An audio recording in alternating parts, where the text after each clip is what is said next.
guys, ngayon andito na naman tayo para tanungin na naman ang isang katanungan ng ating mahal na pasahero. Ang kanyang katanungan ay ito, this. Katanungan niya pa, required po ba na mag-book ng ticket bago pumunta ng terminal or pwede na bang dumiretso ng terminal? Yun po ang kanyang katanungan. Ang kasagutan po natin yan ay hindi po required ang magpabook ng ticket.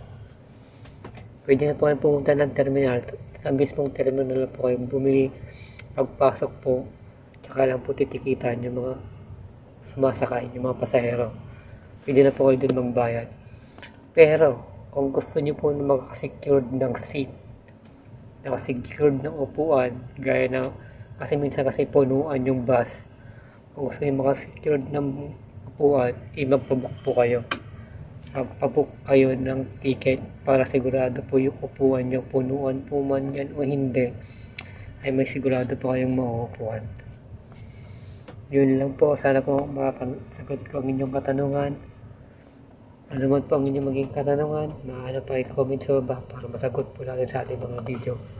Maraming salamat. God bless. Goodbye. Goodbye.